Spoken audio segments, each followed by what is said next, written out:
سب سے بڑی مصیبت یہ تھی کہ اس کے اسٹیٹس کے مطابق اس سے ملنا پڑتا تھا، جو کہ بہت مشکل کام تھا۔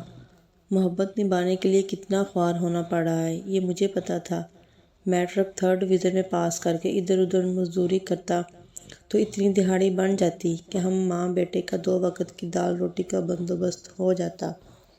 ان دنوں میں ایک سروس اسٹیشن پہ نوکری کر رہا تھا۔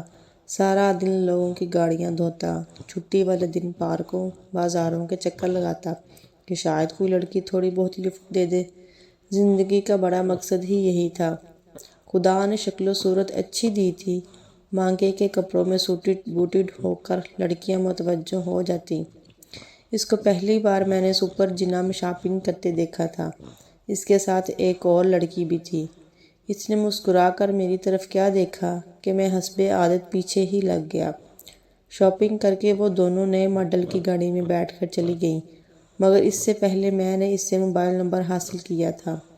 یہ آج کے دن کی بہت بڑی کامیابی تھی۔ میں بہت خوش تھا۔ ہم ساری رات ایک دوسرے کو SMS کرتے رہے۔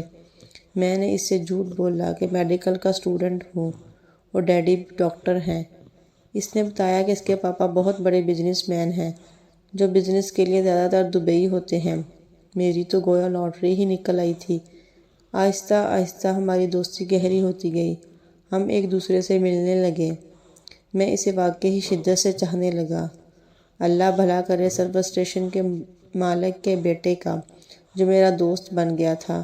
ہر ملاقات پہ جانے کے لیے اس کا سوٹ، شوز، قیمتی گھڑی، موبائل، گلاسز اور گاڑی لے کر جاتا۔ مجھے اپنا آپ مرزا طاہر دار بیگ لگ رہا تھا، مگر کیا کرتا، مجبوری تھی۔ یہ کوئی فلمی سٹوری تو تھی نہیں کہ وہ میری اصلیت جان کر گلے لگاتی۔ ریئل لائف کا قصہ تھا۔ مجھے پتا تھا کہ جس دن اس کو میری 2 ٹکے کی حیثیت کا پتہ چل گیا، سیدھی کک لگاتی اور شاید پٹائی بھی کرتی۔ ویسے بھی وہ بڑے باپ کی اکلوتی بیٹی تھی، دماغ عرش پہ ہی رہتا تھا۔ ایک روز صبح جب میں میلے کچیلے کپڑوں میں سروس اسٹیشن پر گاڑی دھونے پہ جتا ہوا تھا، اچانک کسی نے پیچھے سے میرے کندھے پہ ہاتھ رکھا۔ جیسے ہی میں نے پیچھے مڑ کر دیکھا، میرا دل دھڑکنا بھول گیا، حلق خشک ہو گیا اور انگت ایسی کہ کاٹوں تو لہو نہیں۔ سامنے وہ بڑے سٹائل سے کولوں پہ ہاتھ رکھ کے کھڑی تھی اور حسب عادت چیونگم چبا رہی تھی۔ ڈاکٹر صاحب، کیا حال ہے؟ وہ طنزیہ لہجے میں بولی۔ میں ہونکوں کی طرح اس کا منہ تکنے لگا۔ منہ سے آواز ہی نہیں نکل رہی تھی۔ اس نے مجھے رنگے ہاتھوں پکڑ لیا تھا۔ اسے میری 2 ٹکے کی حیثیت کا پتہ چل گیا تھا۔ تم تو یار بہت بڑے فنکار نکلے۔ واہ جی واہ، اداکاری تو کوئی تم سے سیکھے استاد جی۔ اس کے الفاظ ہتھوڑے کی طرح میری کھوپڑی پہ لگ رہے تھے۔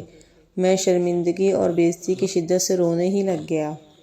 اس نے اچانک دھکا دے کر مجھے پیچھے رکھی کرسی پر گرا دیا۔ وہ میرے نزدیک آ کر مجھے کان سے پکڑ کر مجھ پہ جھک گئی، پھر ٹھوڑی سے پکڑ کر میرا چہرہ اٹھایا۔ اس کی چیونگم کی خوشبو میرے نتنوں سے ٹکرا رہی تھی۔ میرے کان کے ساتھ منہ لگا کر اس نے جارحانہ انداز میں کہا، کل ماں کو رشتے کے لیے ہمارے گھر بھیجنا، اوکے؟ میں حیرت اور بے یقینی سے اچھل پڑا۔ بے اختیار میرے منہ سے نکلا، کیا؟ اگلے دن ماں ان کے گھر چلی گئی۔ واپسی پہ بہت خوش تھی۔ انہوں نے اماں کو بہت محبت دی تھی اور رشتہ بھی پکا ہو گیا تھا۔ شادی کے بعد اس کے پاپا نے اپنی اکلوتی بیٹی کا خاوند ہونے کی وجہ سے چالو بزنس ہی میرے حوالے کیا۔ آج کل میں سسر کی دی ہوئی منڈی موڑ پہ چاٹ سموسے کی چھوٹی سی دکان چلا رہا ہوں۔ خدا کا شکر ہے، اچھا گزارا ہو رہا ہے۔ اور میرے سسر نے ان دنوں لاری اڈے کے باہر پکوڑوں کی ریہڑی لگا رکھی ہے۔